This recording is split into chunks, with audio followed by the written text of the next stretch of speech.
Welcome to Indian Time. Today we're going to talk to Chauncey Beaverhead on NAGPRA. But first, remember our phrase of the Salish phrase of the show last time. It was that was the phrase last week. This week it's going to be we're going to pick or gather medicine this summer. That's your phrase this week. We'll get into some more language a little later, some more words. But first of all, I'd like to update some of the people here on some of the activities that the Culture Committee and the elders have been doing lately. As you all know, we have an annual trip to the medicine tree, one in the spring and one in the fall. And as you see by the things that the numbers that attend the medicine tree vary from anywhere from a handful of people to 2 or 3 bus loads of students. So anywhere from, say, 8 to 10 people to 150 to 175. We also took some elders to Helena earlier this year to the rededication of the white buffalo or big medicine in Helena. There was some concerns about the care of the white buffalo, and the elders contacted the Historical Society and assured the elders that they were going to take care of it properly, clean it up and restore it. And so we took some elders out there to, after they were all done, to the rededication of the white buffalo. It was a nice trip, and the elders met with the governor and had a small powwow, and a group of Ronan students and drum group came along. A couple of students from Ronan from the drum group. This was actually probably the first time ever anywhere that these 2 young students lettered in drumming and singing, and from a high school. So that was kind of something new. And I guess the next thing I want to talk about is about the language camp that we just finished. There's a lot of activities that we do. It's not just language, it's projects. We learned how to, we taught kids how to make round bustles, how to make baskets, bark baskets. We taught them how to sew, to bead, tan hides, how to care for birds and the feathers, how to clean a bird, take the feathers off of it. We did a couple of eagles and a couple of, I think it was hawk and owl. So those are some of the activities that we did during the language camp. Also, recently we took some elders to Lolo. The Lolo National Forest invited some of the elders to participate or to review their work on the Lolo Trail.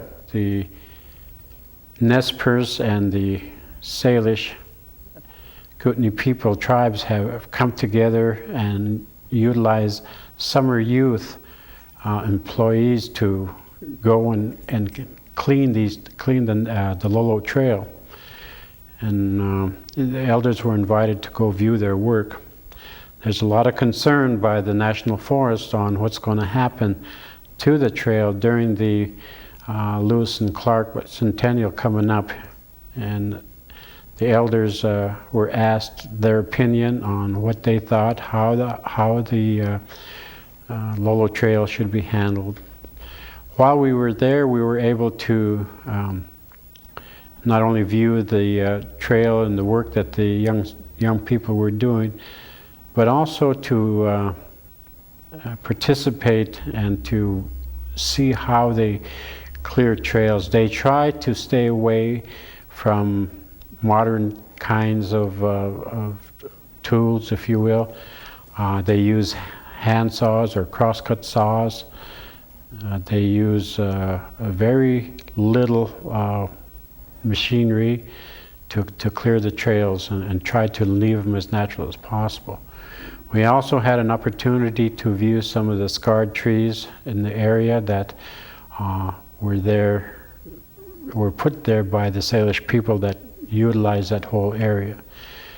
The Lolo Trail is a highway for the Salish people that went into what is now Idaho, over into the Salmon River area to fish and to get the salmon and to trade with other tribes. So it's a very important part of our history, and that is quite I guess it was an honor and experience for some of our elders to be able to go and view, and they encouraged the young people to participate and to keep going on what they were doing. So after we came back from there, the elders are waiting for their next trip, and they're going to go to Phillipsburg shortly to view an area where there's I think approximately 54 grave sites that was part of the discovered in the Phillipsburg area. We try to keep our elders involved in a lot of these cultural issues for their guidance, so that we do the right thing to care for them. Those are some of the things, I guess, that we have done and are looking forward to do. I'll update you on more of the events on the next show. At this time, I would like to introduce someone, one of the staff members of the Salish-Pend Culture Committee, and that is Chauncey Beaverhead, who's been with the Salish Culture Committee for the past 7 years or so, since 1993. Chauncey came aboard first as a data technician, entering all the information we had onto computer. And with the new policy and the new laws that came into effect regarding NAGPRA, Native American Graves Protection and Repatriation Act, Chauncey, we applied for a grant and received the grant. So now Chauncey is in the new director of the NAGPRA project, and at this time I'd like you to introduce you to Chauncey. So Chauncey, what exactly is NAGPRA? Well, NAGPRA stands for Native American Graves Protection Repatriation Act, and it was a law signed into effect by President Bush in 1990. And the first intent of the law was to get hold of all these museums that have collections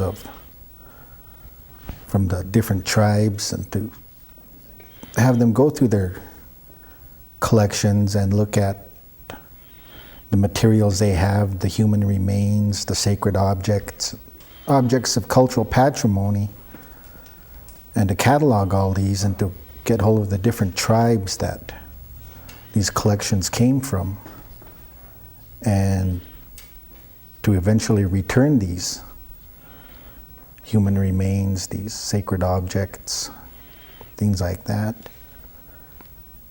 And from there, it just kind of blossomed into something different with the discovery of the Kennewick man. So at this time, who and what kind of things are involved in NAGPRA? Now, right now, with our grant from the National Park Service, we come into contact with most of the museums around the country that have any Indian collections, any artifacts, any human remains. And right now we're doing a letter campaign to these museums that have these collections, and we're getting some favorable responses from. So what's the process from the time you started on this project? What do you see as your process? Is that a 1 year, or how long is this grant? 18 months. 18-month grant. What is kind of the process you see you're going to do in this time period? We started in November, and we just kind of got set up with our computer equipment right now. We're on the internet, looking for all these materials, looking for anything related to NAGPRA. And we started that letter campaign. We're about halfway through that. Then we want to get the elders involved, set up meetings with the elders to get directions on how to take care of these objects once we get them back. And that's the main goal of NAGPRA, is the return of the human remains, sacred objects, and things like that. And that would entail a different grant, because this is just documenting what the museums have out there that belong to the Bitterroot Salish and Pend d'Oreille people. So what, it's going to be a long process. It sounds like it's going to be a long process. What do you feel, or what would you like to see as the end result of this project? Well, right now, I'm the only one on this end of the reservation working on the main part of the project, but hopefully we can get more people involved, more tribal, like law and order, fish and game, natural resources, because since the discovery of what they call the Kennewick Man, NAGPRA has extended to protecting sites off reservations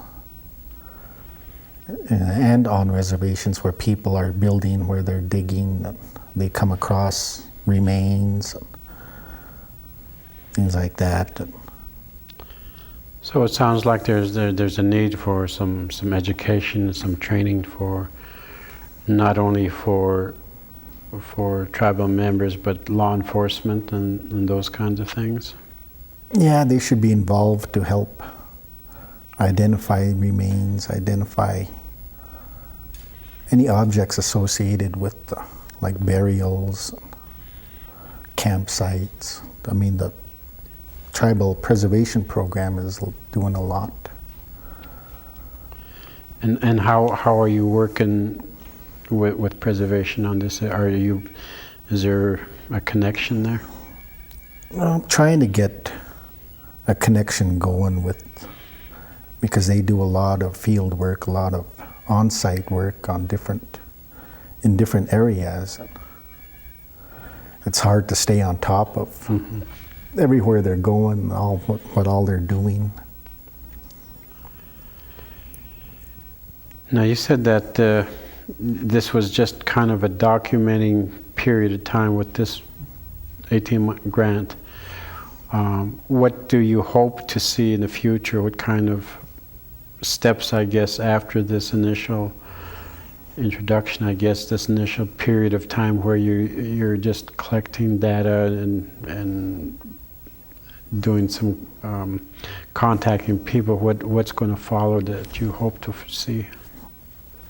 Well, after meeting with the elders, after going through all this material, the stuff they send us, pictures maybe, and lists of what they have, the grant was set up for 6 trips with the elders to go and look at these objects, go and look at the collections, and from there decide what needs to be repatriated, what needs to be returned. And then we need to set up a way to return these objects, to do it in a respectful manner, a respectful way. And when the time comes that these human remains, I guess, and artifacts that are going to be repatriated and returned, has there been any plans or ideas on what to do or how they should be brought back? And once they're back here, what's going to be done with them? That's one of the things that we're going to have to bring up with the elders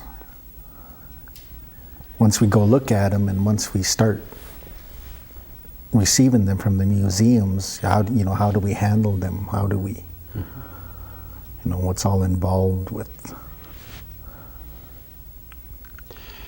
returning these? And then two, there was something about the cemetery board in Mission, a new cemetery being. Yes, we talked about developing a new, we're going to, I guess, set aside, the tribes council has agreed to set aside some acreage right south of the current Catholic church, or not, excuse me, Catholic church, but Catholic cemetery, to start another cemetery for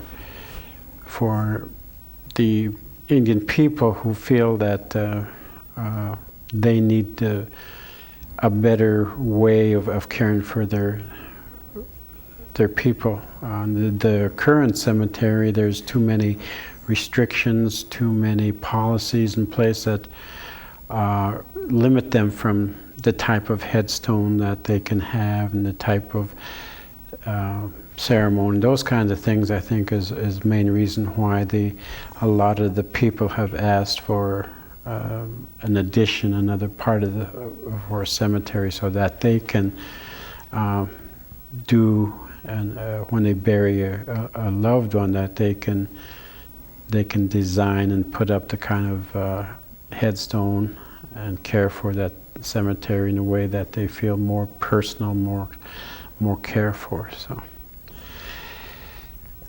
Chauncey, do you see, I guess, any progress or any hope for the country to understand the Native Americans any better through this NAGPRA that's in place now? Right now, a lot of the media attention that was focused on this Kennewick Man issue, like the 60 Minutes report and things that have been kind of negative, showing science and the Native American peoples as opposed going in different directions, trying to going at odds, I guess you'd say, rather than working together. Because they said that this Kennewick Man that they found in Washington, state of Washington, is somewhere over 9,300 years old. And they like to do their DNA testing and things like that. And a lot of the tribes close to that area are opposed to scientific study because they feel it's disrespectful to their ancestors, to their way of life. There's been some good that's come out of this. I think it's starting to pull a lot of tribes together, to working together instead of working on their own, trying to enforce these laws, enforce the repatriation, things like that. Okay, it sounds like things are at least moving in the right direction, and there's some of the laws and the new policies that federal people have put out have some protection, I guess, towards the values of the Native American people in this country. With that, Chauncey, is there anything else that you would like to add or say as far as your work? Right now it's going pretty slow. A lot of it's going through the internet and looking for websites that have any information on NAGPRA. Then they have a yearly meeting with the NAGPRA Review Committee. The next one's coming up in December, I think, where the review committee goes over different parts of the changes in the law. Because there's been a couple senators from Washington and Colorado, I believe, that were trying to change NAGPRA law, trying to change the way it affected scientists. Okay. Well, thank you, Chauncey. If there's any questions or any follow-up, maybe there's a possibility of having you back here to answer those questions or discuss more of the NAGPRA issues that I'm sure are going to come up. And with that, I think we'll take a break and we'll be right back.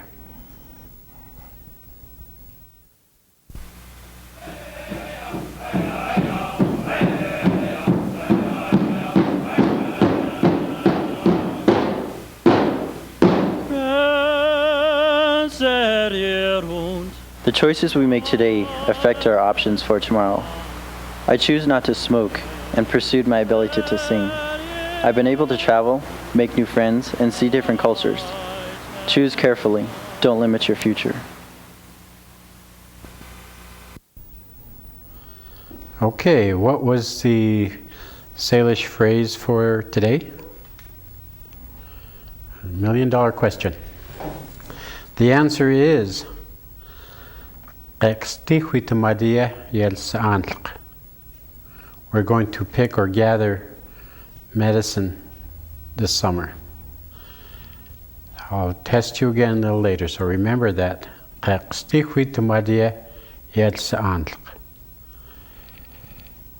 want to talk to our elders and to our Salish-speaking people. And for those of you that are in class, in the Salish class, language class, I want to address the next couple of minutes some of the things of encouragement I think you need to hear on a daily basis.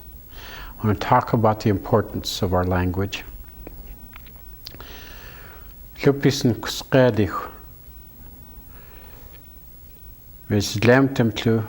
Besiatlu pes oitme. Aket jonunum, aket ntukom das poustlo ke nkolqalten ke nuwelsten. Come pes oitme. Sheitlu ke nyopiauten yetlwa. Lu ne. Jutlu ke nuwelsten namas asiak jutlu. Lu ke Goedemens ke qadlich. Lupin bachot yes saum kes on konstenum bes qaitlme dapkestim shqanme. Nem ke kes huidwisi nem pes chin ke kes meetl jetzt qlihude Lucas Nelziten, Huit Putti Huit Rexmeetelt, Rexzutelt, Kexionunum Tluchel, Kes Husichult, Netli nemt Kent Pele, Mket Quantum Kelt Contempluchel Kes Husichult. Kekes meetl, kekes een outkult. Toen je het wat spens doet, assi. Quand het juju, es chilpami, es lemi, lut qai, lut seet, lut stem. En quadlu lech, lut madie, seetlen. Es mit kmoedlich, het kest oedlich, lut skedig. Kom je takken kessen klepnums te met lo shei. milk o kes kunem kes yonus tlu kek skudli tlu tahtsanum tin tlu stem tlu skasitu ke holchamushin TMTs huit lu puti tsanes keks yonunum kek skudum kes ol qshitlt tlu bin pohut Come tap kestim shkanme. Come tlune hui kunspe. Etlio tuwil so ken kol met lokal kes husichwelt. Come tlu kes husichwelt tlu. Yel etchla yaut esmeel tlu. Kes nkusqeli tlun kod mislo qekhol jamoshin. Nem hui ket yo twitch ket sisi twitch. Come tap kestim shkanme. Ne aanlq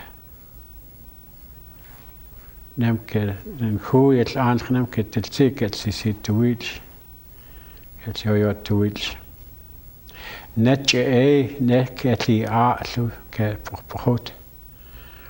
Nemutle et sautlmen lu kekst skod. Tluqawat estem ke takes qamqamilshmentum. Justem tlukekel kunem kekel yonnunum kekel huitsltum tlukes husikhult tlukes nkusqelihu. Come shay tlukek yoyot tlukek skul. Shay tlukekel kunem tlukes puust.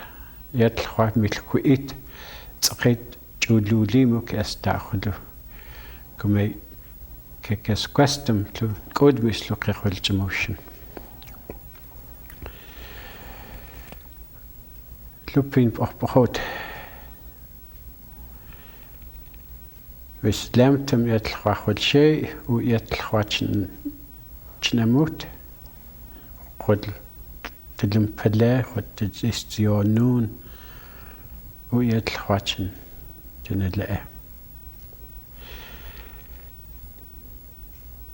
We're about out of time here, and I would like to thank again all of those people involved in our program, Indian Time. I hope that we will continue to come up with different things, different information, different ideas that will help assist our Indian people to understand more about the values of our culture and our language. And I think with that, I will say good day, and I hope that you join us again at our next show. Thank you.